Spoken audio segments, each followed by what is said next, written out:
Hi friends, Siva YouTube சேனலுக்கு உங்களை அன்புடன் வரவேற்கின்றேன். 11th ஹிஸ்ட்ரி யூனிட் 9 தென்னிந்தியாவில் பண்பாட்டு வளர்ச்சி பார்ட் 2 ஆடியோ வடிவிலான வினாவிடைகள். பல்லவர்களின் தோற்றம் குறித்து அறிஞர்களிடையே கருத்தொற்றுமை இல்லை.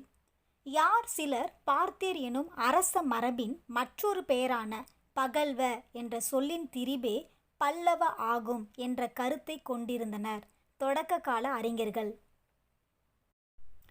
பொதுவாண்டு 2ஆம் நூற்றாண்டில் சாகர் சாதவாகனர்களுக்கு இடையே போர்கள் நடைபெறுகையில் மேற்கிந்தியாவிலிருந்து தீபகற்பத்தின் கிழக்கு கடற்கரை பகுதிகளுக்கு யார் குடிபெயர்ந்தனர்? பார்த்தியர்.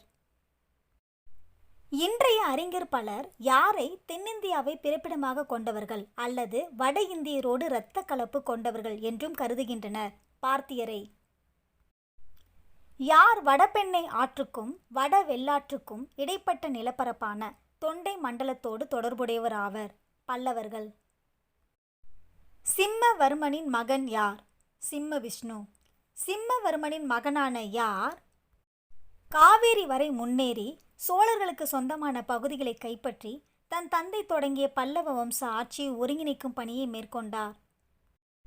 சிம்ம விஷ்ணு. பல்லவர்கள் யாரை முற்றிலும் அழித்தொழித்து காவிரி வரை முன்னேறி அவர்களின் பகுதிகளை கைப்பற்றிய போது பாண்டியர்களோடு மோத வேண்டியதாயிற்று? களப்பிரர்களை முற்றிலும் அழித்தொழித்து. சிம்ம விஷ்ணுவை தொடர்ந்து அவரது மகனான யார் அரியணை ஏறினார்? முதலாம் மகேந்திரவர்மன். சிம்ம விஷ்ணுவின் மகன் யார்? முதலாம் மகேந்திரவர்மன்.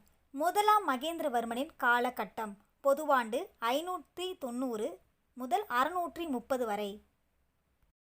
முதலில் முதலாம் மகேந்திரவர்மன் எந்த மதத்தை பின்பற்றினார்? சமண மதத்தை. முதலாம் மகேந்திரவர்மன் சமண மதத்தை பின்பற்றிய இவரை யார் சைவராக மாற்றினார்? அப்பர். கலைகளை ஆதரித்த யார் கவிஞனும் இசை வித்தகனும் ஆவார்? மகேந்திரவர்மன். முதலாம் மகேந்திரவர்மனின் ஆட்சி காலத்தில் யார் பல்லவ அரசினுடைய வட பகுதிகளை கைப்பற்றி தலைநகர் காஞ்சிபுரம் வரை முன்னேறினார்? 2ஆம் புலிகேசி. யாருடைய ஆட்சி காலத்தில் சாளுக்கியர்களுக்கு பதிலடி கொடுக்கும் விதத்தில் பல்லவர்கள் சாளுக்கியர்களுக்கு எதிராக பல வெற்றிகளை ஈட்டினர்? முதலாம் நரசிம்மவர்மனின் ஆட்சி காலத்தில். முதலாம் நரசிம்மவர்மனின் ஆட்சி காலம் 630 668 வரை. பல்லவர்களுக்கும் சாளுக்கியர்களுக்கும் இடையில் ஏற்பட்ட போரில் பல்லவர்களுக்கு எந்த இலங்கை இளவரசர் உதவினார்? மானவர்மன் எனும் இலங்கை இளவரசர். பல்லவ சாளுக்கிய போரின் உச்சகட்டமாக யார் சாளுக்கிய அரசின் தலைநகரான வாதாபியை கைப்பற்றினார்? நரசிம்மவர்மன். பல்லவ சாளுக்கிய போரில் யார் கொல்லப்பட்டார்? 2ஆம் புலிகேசி. யார் சேர சோழர்களையும் களப்பிரர்களையும் வெற்றி கொண்டதாக கூறுகின்றனர்? நரசிம்மவர்மன். இலங்கை அரசனான யாருக்கு ஆதரவாக இருமுறை அனுப்பப்பட்ட பல்லவ கப்பற்படைகள் வெற்றி பெற்றது? இருந்தபோதிலும் இலங்கை அரசர் தனது பதவியை இழந்தார்? மானவர்மன். பல்லவ அரசன் முதலாம் பரமேஸ்வரனின் ஆட்சியின் போது சாளுக்கிய அரசனான யார் பல்லவ நாட்டின் மீது படையெடுத்தார்? விக்ரமாதித்யன். முதலாம் பரமேஸ்வரவர்மனின் ஆட்சி காலம் எது? 670 700 வரை. முதலாம் பரமேஸ்வரவர்மன் யாரோடு உதவியோடு விக்ரமாதித்தனை எதிர்த்து போரிட்டார்? கங்கர் பாண்டியர் ஆகியோரின் உதவியோடு. பரமேஸ்வரவர்மன் விக்ரமாதித்தனை எதிர்த்து போரிட்ட போது இதன் விளைவாக எங்கு பல்லவருக்கும் பாண்டியருக்கும் இடையே மோதல்கள் ஏற்பட்டது? தெற்கில். 9ஆம் நூற்றாண்டின் தொடக்க காலத்தில் தண்டிவர்ம பல்லவனின் ஆட்சியின் போது காஞ்சிபுரம் யாருடைய தாக்குதலுக்கு உள்ளானது? ராஷ்டிரகூட அரசர் 3ஆம் கோவிந்தனின் தாக்குதலுக்கு உள்ளானது. தண்டிவர்மனின் மகன் யார்? 3ஆம் நந்திவர்மன். தண்டிவர்மனின் மகன் 3ஆம் நந்திவர்மன் மேலை கங்கர் சோழர் ஆகியோரின் ஆதரவோடு பாண்டியரை எந்த போரில் தோற்கடித்தான்? ஸ்ரீபிரம்பியம் அல்லது திருப்புரம்பியம் போரில் தோற்கடித்தான்.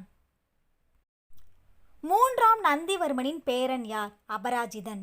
மூன்றாம் நந்திவர்மனின் பேரனான அபராஜிதன் தொண்டை மண்டல பகுதியின் மீது படையெடுத்து வந்த யாரோடு போர் புரிந்து மடிந்தான்?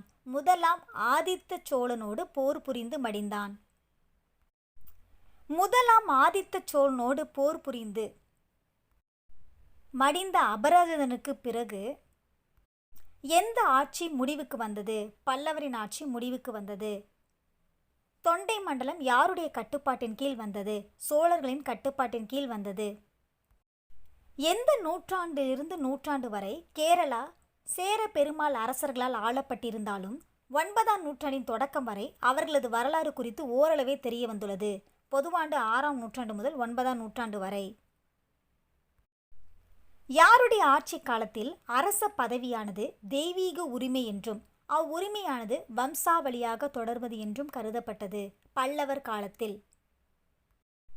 பல்லவ அரசர்கள் பெரும் பட்டங்களை சூட்டிக் கொண்டனர். அவற்றுள் எவை சில வட இந்திய மரபிலிருந்து வந்தவை? மகாராஜாதி ராஜா என்ற பட்டம். யாருடைய ஆட்சி காலத்தில் அமத்தியா என்பவருக்கும் மந்திரி என்பவருக்கும் இடையே சில வேறுபாடுகள் இருந்தது? பல்லவர்களுடைய ஆட்சி காலகட்டத்தில்.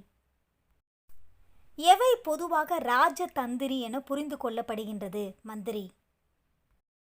பல்லவர் ஆட்சி காலத்தில் அமத்தியா என்பவர் யார்? ஆலோசகர் ஆவார். பல்லவர் காலகட்டத்தில் மந்திரி மண்டல என்பது டேஷ் குழு, அமைச்சர் குழு. பல்லவர்கள் காலத்தில் யார் அரசரின் அந்தரங்க செயலாளர்? ரகசியதிகிரதா. பல்லவர்கள் ஆட்சி காலத்தில் கருவூலத்தை காப்பவர் யார்? மாணிக்க பண்டாரம் காப்பான் என்னும் அதிகாரி. மாணிக்க விலை மதிப்பில்லா, பண்டாரம் கருவூலம், காப்பான் காவல் புரிபவர். பல்லவர்கள் காலத்தில் நன்கொடைகளுக்கான அதிகாரிகள் என்னவென்று அழைக்கப்பட்டனர்? கொடுக்கா பிள்ளை. யார் பல்லவ அரசர்களின் கீழ் மைய அதிகாரிகளாக பணியாற்றிய அதிகாரிகள் ஆவர்? கொடுக்கா பிள்ளை. யார் மாணிக்க பண்டாரம் காப்பாளர்களை மேற்பார்வை செய்பவர்? கோச அதியட்சா. பல்லவர் ஆட்சி காலத்தில் நீதிமன்றங்கள் என்னவென்று அழைக்கப்பட்டது? அதிகர்ண மண்டபம். நீதிபதிகள் என்னவென்று அழைக்கப்பட்டனர்? தர்மாதிகாரி. நந்திவர்ம பல்லவனின் எந்த செப்பேடுகளில் அபராதங்களை பற்றிய குறிப்புகள் உள்ளது?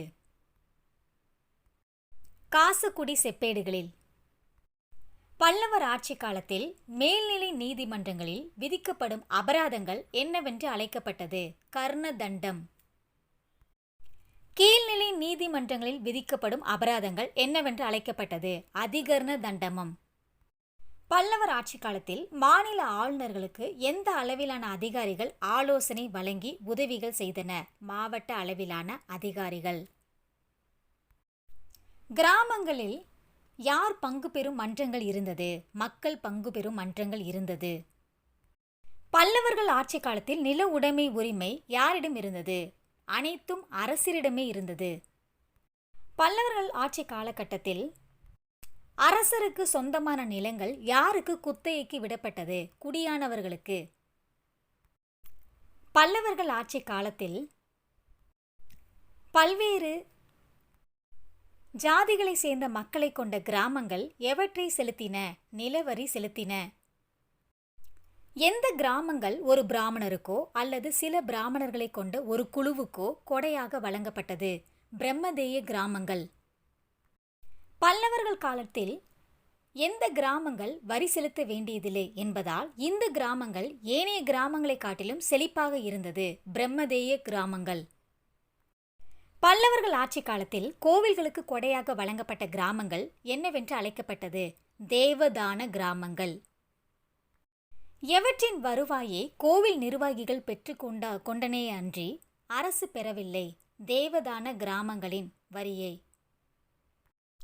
எந்த ஆண்டு புதுச்சேரிக்கு அருகே உருக்காட்டு கோட்டம் என்னும் இடத்தில் இருபுறமும் இணைக்கப்பட்டு லிங்கம், நந்தி ஆகியன பொறிக்கப்பட்ட செப்பு வளையத்தில் கோர்க்கப்பட்ட 11 செப்பு பட்டயங்கள் கண்டறியப்பட்டது? 1879. இது பல்லவர்களின் முத்திரை. லிங்கம், நந்தி ஆகியன பொறிக்கப்பட்ட செப்பு வளையத்தில் கோர்க்கப்பட்ட 11 செப்பு பட்டயங்கள் கண்டறியப்பட்டுள்ளது.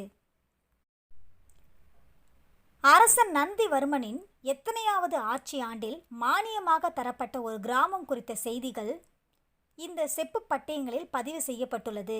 22வது ஆட்சி ஆண்டில், பொதுவாண்டு 753இல். 1879ஆம் ஆண்டு கண்டுபிடிக்கப்பட்ட 11 செப்பு பட்டயங்களில் இதன் உள்ளடக்கம் அரசரை பற்றிய எந்த மொழியில் புகழ்வதில் தொடங்கி மானியத்தை பற்றிய விவரங்களை எந்த மொழியில் கூறி இறுதியில் சமஸ்கிருத செய்யுளோடு முடிவடைகின்றது. அரசரை பற்றிய சமஸ்கிருத மொழியில் புகழ்வதில் தொடங்கி மானியத்தை பற்றிய விவரங்களை தமிழில் கூறி இறுதியில் சமஸ்கிருத செய்யுளோடு முடிவடைகின்றது. கிராம அளவில் அடிப்படையான அமைப்பு எது? சபை. அறக்கட்டளைகள், நிலம், நீர்ப்பாசனம், வேளாண்மை, குற்றங்களுக்கான தண்டனை, மக்கள் தொகை உள்ளிட்ட தேவைப்படும் ஏனைய ஆவணங்களை பாதுகாத்தல் ஆகியன போன்ற கிராமத்தோடு தொடர்புடைய அனைத்து செயல்பாடுகளிலும் எவை அக்கறை செலுத்தியது? சபை. பல்லவர்களது ஆட்சி காலத்தில் எது சிறிய குற்றவியல் வழக்குகளை விசாரித்து தீர்ப்புகள் வழங்கியது? கிராம நீதிமன்றங்கள். சிறு நகரங்களிலும் யாரை மேலான நடுவராக கொண்டு அதிகாரிகளின் தலைமையில் நீதிமன்றங்கள் செயல்பட்டது? அரசரை மேலான நடுவராக கொண்டு. பல்லவர்கள் ஆட்சி காலத்தில் எது நிர்வாக முறையை சேர்ந்த அமைப்பு? சபை. கிராமத்தவர் அனைவரும் பங்கேற்கும் நிர்வாக முறை சாராத மக்கள் மன்றமான எந்த அமைப்போடு சபை இணைந்து செயல்பட்டது? ஊரார் என்ற அமைப்போடு.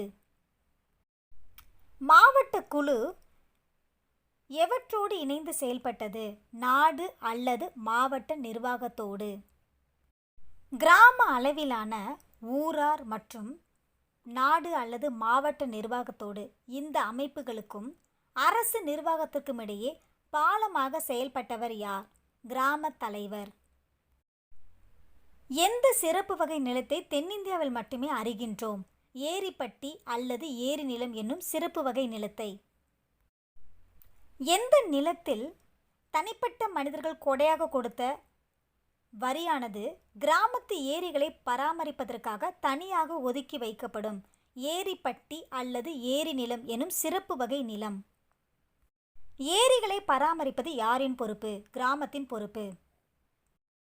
கிராமம் தொடர்பான செய்திகளை பேசுகிற யாருடைய காலத்து கல்வெட்டுக்கள் அனைத்தும் ஏரி பராமரிப்பை பற்றி குறிப்பிடுகின்றது? பல்லவர் கால கல்வெட்டுக்கள். ஏரிகளுக்கு அடுத்த நிலை எது? கிணறுகள். வாய்க்கால்கள் வழியாக நீர் விநியோகிக்கப்பட்டது. நீர் பகிர்வினை முறைப்படுத்தவும் அளவுக்கு அதிகமாக சேர்ந்த நீரை வெளியேற்றவும் எவை அமைக்கப்பட்டிருந்தது? மதகுகள். கிராமத்தாரால் நியமிக்கப்பட்ட எந்த குழு நீர் பகிர்வை மேற்பார்வையிட்டது? ஏரி குழு எனும் அமைப்பு. ஒதுக்கீடு செய்யப்பட்ட அளவை காட்டிலும் அதிகமான நீரை பயன்படுத்தி வேளாண்மை செய்வோர் மீது எவை விதிக்கப்பட்டது? வரி விதிக்கப்பட்டது. எவற்றில் பதிவு செய்யப்பட்ட நில மானியங்களே முக்கியமாக நில வருவாய், வரி விதிப்பு ஆகியன குறித்தும் விரிவான தகவல்களை முன்வைக்கின்றது? செப்பு பட்டயங்களில். எவை முதன்மையான கிராம ஆதாரங்களிலிருந்தும் வணிக மற்றும் நகரங்களைச் சேர்ந்த நிறுவனங்களிடமிருந்தும் பெறப்பட்டது? வருவாய். பல்லவர்கள் ஆட்சி காலத்தில் கிராமங்களின் மீது எவ்வாறு வரிகள் விதிக்கப்பட்டது? இருவகைப்பட்ட வரிகள். பல்லவர்கள் ஆட்சி காலத்தில் வேளாண் மக்கள் விளைச்சலில் எத்தனை பங்கு வரியாக அரசுக்கு செலுத்தினர்? 1/6 தொடங்கி 1/10 வரை வரியாக அரசுக்கு செலுத்தினர். பல்லவர்கள் ஆட்சி காலத்தில் வசூலிக்கப்பட்ட இரண்டாவது வகைப்பட்ட வரிகள் உள்ளூர் அளவில் வசூலிக்கப்பட்ட வரிகள். உள்ளூர் அளவில் வசூலிக்கப்பட்ட வரிகள். இவ்வரிகள் அந்த கிராமத்தின் சேவைகளுக்காக பயன்படுத்தப்பட்டனவா? ஆம். போர்களின் போது சூறையாடப்பட்ட பொருட்களும் படை வீரர்களால் கைப்பற்றப்பட்ட செல்வமும் எவற்றோடு சேர்க்கப்பட்டது? அரசு வருவாயோடு. எந்த கோவிலில் நந்திவர்மன் காலத்தில் நடைபெற்ற முக்கிய நிகழ்ச்சிகள், குறிப்பாக பல்லவ படைகள் ஒரு கோட்டையை தாக்குவது போன்ற போர்க்கள காட்சிகள் தொடர் சிற்பங்களாக செதுக்கப்பட்டுள்ளது? காஞ்சிபுரம் வைகுண்ட பெருமாள் கோவிலில். பல்லவர்கள் காலத்து படைகள்: காலாட்படை, குதிரைப்படை, சிறிய அளவிலான யானைப்படை. இக்காலத்தில் பெரும்பாலும் தேர்ப்படைகள் பயன்பாட்டில் இல்லை. பல்லவர்களிடம் எந்த படையும் இருந்தது? கப்பல் படையும் இருந்தது. பல்லவர்கள் எங்கு கப்பல் தளங்களை கட்டினர்? மாமல்லபுரத்திலும் நாகப்பட்டினத்திலும். பல்லவர்கள் காலத்தில் கப்பல் படை இருந்த போதிலும் யாருடைய படை வலிமையோடு ஒப்பிட்டால் இவர்களின் கப்பற்படை சிறியது? சோழர்களின் கப்பற்படையோடு. பல்லவர்கள் காலத்தில் எந்த பகுதி முக்கியமான வணிக மையமாக இருந்தது? காஞ்சிபுரம். யார் தங்கள் பொருட்களை சந்தைப்படுத்துவதற்கு அரசிடம் உரிமம் பெற வேண்டும்? வணிகர்கள். பல்லவர்கள் ஆட்சி காலத்தில் எந்த முறை நடைமுறையில் இருந்தது? பண்டமாற்று முறை. பல்லவர்கள் ஆட்சி காலத்தில் பிறகு எந்த நாணயங்களை வெளியிட்டனர்? தங்கம் மற்றும் வெள்ளி நாணயங்களை. வணிகர்கள் தங்களுக்கென்று எந்த அமைப்பை கொண்டிருந்தனர்? மணிகிராமம் என்ற அமைப்பை. பல்லவர்கள் காலத்தில் வெளிநாட்டு வணிகத்தில் எந்தெந்த பொருட்களை எந்தெந்த நாட்டிற்கு ஏற்றுமதி செய்தனர்? நறுமண பொருட்கள், பருத்தி ஆடைகள், விலை உயர்ந்த கற்கள், மூலிகைகள். எந்தெந்த நாட்டிற்கு? ஜாவா, சுமத்ரா, கம்போடியா, இலங்கை, சீனா, பர்மா ஆகிய நாடுகளுக்கு ஏற்றுமதி செய்தன. பல்லவர்கள் காலத்தில் மிக முக்கிய துறைமுகமாக விளங்கியது எது? மாமல்லபுரம். வணிகர்கள் தங்களுக்கென்று குழுக்களை, அதாவது தனி குழுக்களை எந்த பெயர்களில் அமைத்து கொண்டனர்? சுதேசி, நானா தேசிகர், ஐநூற்றுபவர். வணிகர்களின் முக்கிய அமைப்பு எந்த நகரினை மையமாக கொண்டு செயல்பட்டது? ஐஹோல். வெளிநாடுகளோடு வணிகம் மேற்கொண்ட வணிகர்களின் குழு என்னவென்று அழைக்கப்பட்டது? நானா தேசி. எந்த அமைப்பு பல்லவர்களது ஆட்சி காலத்தில் மைய பகுதியில் காளையின் வடிவத்தை கொண்ட தனி கொடியை கொண்டிருந்தது? நானா தேசி என்ற குழு. பல்லவர்கள் ஆட்சி காலத்தில் வீர சாசனம் என்ற பிரகடனங்களை வெளியிடும் உரிமையை பெற்றிருந்தது எந்த குழு? நானா தேசி. நானா தேசியின் செயல்பாடுகள் எங்கு பரவி இருந்தது? தென்கிழக்கு ஆசிய நாடுகள் முழுவதும். நானா தேசியின் தலைவர்கள், அவர்களின் பெயர்கள் கல்வெட்டுகளில் எவ்வாறு பதிவு செய்யப்பட்டுள்ளது? பட்டன்சாமி, பட்டணக்கிலா, தண்டநாயகன். நானா தேசியின் உறுப்பினர்கள் என்னவென்று அழைக்கப்பட்டனர்? ஐகோல் பரமேஸ்வரியார். பல்லவர்கள் எந்தெந்த நாடுகளோடு கடல் கடந்த வணிகத்தில் ஈடுபட்டிருந்தனர்? தென்கிழக்கு ஆசிய நாடுகளோடு. தென்கிழக்கு ஆசிய நாடுகளோடு கடல் கடந்த வணிகத்தில் பல்லவர்கள் ஈடுபட்டிருந்தனர். அந்த பகுதியில் இந்த காலத்தில் எந்தெந்த முக்கிய அரசுகள் இருந்தது? கம்போஜா, கம்போடியா. காம்போஜா, கம்போடியா. சம்பா, ஆனம். ஸ்ரீவிஜயா, தெற்கு மலேசிய தீபகற்பமும் சுமத்ராவும். மேற்கு கடற்கரையில் மேலை நாடுகளுடனான வணிக தொடர்பில் இந்திய வணிகரை காட்டிலும் வெளிநாடுகளை சேர்ந்த வணிகர்களே குறிப்பாக யார் முன்னிலை வகித்தனர்? அராபிய வணிகர்கள். இலக்கியம், வானியல், சட்டம் முதலான துறைகளில் கற்றறிந்த அறிஞர்களாய் இருந்ததால் யார் அரசின் ஆலோசகர்களாக செயல்பட்டனர்? பிராமணர்கள். பல்லவர்கள் ஆட்சி காலத்தில் வரி கொடுப்பதிலிருந்தும் மரண தண்டனையில் இருந்தும் யாருக்கு விலக்கு வழங்கப்பட்டிருந்தது? பிராமணர்களுக்கு. பிராமணர்களுக்கு அடுத்த நிலையில் யார் இருந்தனர்? சத்திரியர்கள்.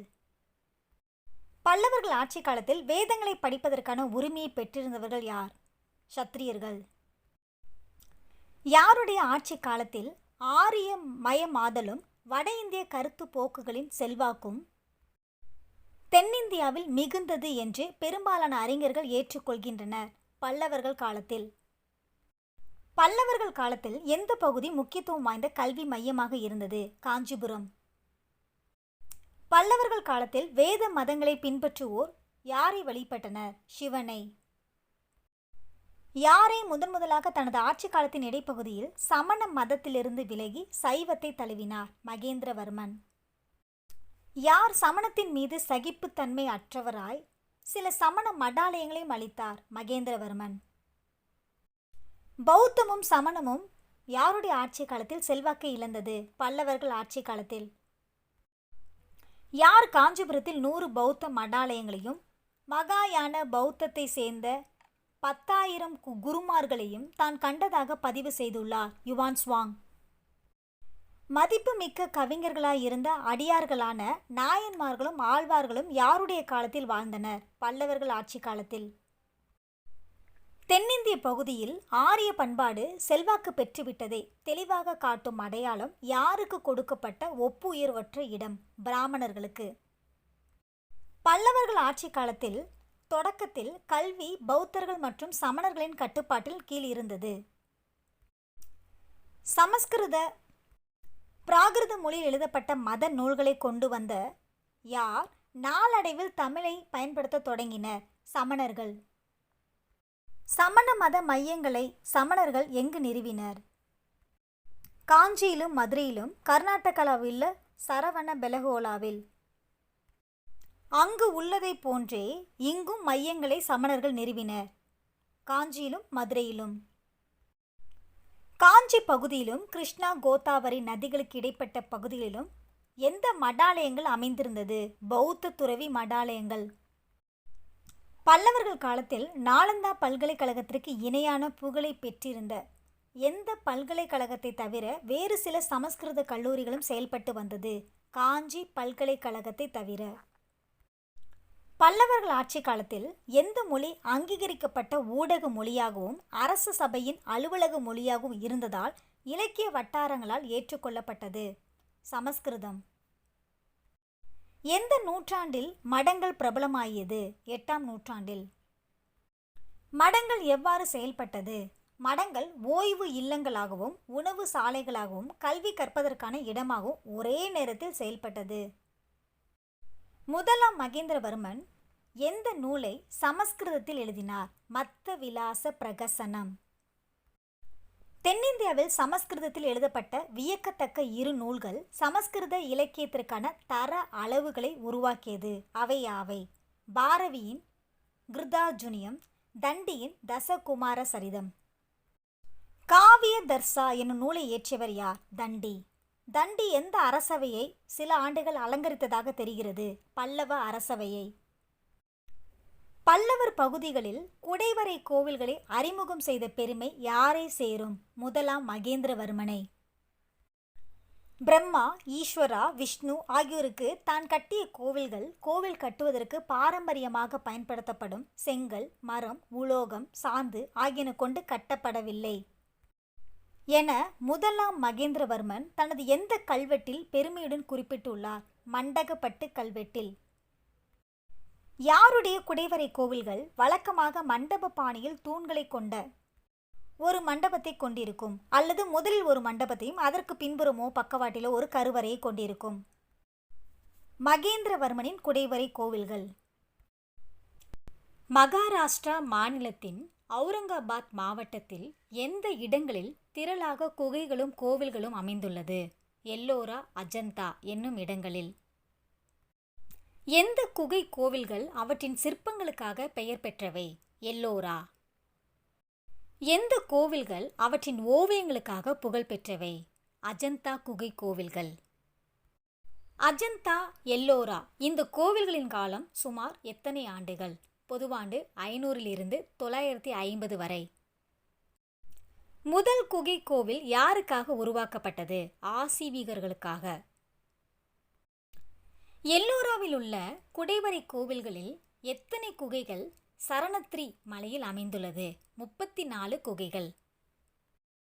எந்த துறைகளை பற்றிய அறிவு இந்திய கட்டட கலையாளர்களுக்கு இல்லாமல் இருந்திருந்தால் இவை போன்ற நேர்த்தியான பெருங்கட்டடங்களை உருவாக்கி இருக்க முடியாது? கோணவியல், கட்டுமான தொழில்நுட்பம், உலோகியவியல். குகை தொகுப்புகளை உருவாக்கியோர் யாவர்? சாளுக்கியரும் ராஷ்டிரகூடரும். புதிய பாணியில் கோவில்களை கட்டுவதை முதலில் மேற்கொண்டவர்கள் யாவர்? அவைதிக மதத்தவர்கள். எல்லோராவில் எத்தனை குகைகளில் சுவரோவியங்கள் காணப்படுகின்றது? 5 குகைகளில். குகைகளில் உள்ள சுவரோவியங்களில் எந்த கோவிலில் உள்ளவை மட்டும் நன்கு பாதுகாக்கப்பட்டுள்ளது? கைலாசநாதர் கோவிலில் உள்ளவை. யாருடைய கோவிலில் உள்ள சில சுவரோவியங்களும் நன்கு பாதுகாக்கப்பட்டுள்ளது? சமணர் கோவில்களில். எல்லோரா குகைகளை எந்த ஆண்டில் உலக பாரம்பரிய சின்னமாக யுனெஸ்கோ அறிவித்துள்ளது? 1983ஆம் ஆண்டு. எல்லோராவில் மொத்தம் எத்தனை பௌத்த குகைகள் உள்ளது? 12. எல்லோராவில் காணப்படும் குகைகள் யார் தங்கியிருந்து சீடர்களுக்கு மத நூல்களில் பயிற்சி வழங்கும் மையமாக செயல்படும் விதத்தில் இவை வடிவமைக்கப்பட்டுள்ளது. பௌத்த துறவிகள் தங்கியிருந்து. எந்த குகையில் ஒரு மேசையின் மீதுள்ள கையெழுத்து பிரதியை ஒரு மனிதன் வாசிப்பதைப் போன்று செதுக்கப்பட்டுள்ள சிற்பம் உள்ளது? எல்லோராவில் காணப்படும் 6வது குகையில். எல்லோராவில் காணப்படும் குகைகளில் இடம்பெற்றுள்ள சிற்பங்களை கொண்டு 3 வகைப்பட்ட தனி பண்பு கூறுகளை அடையாளம் காணலாம்.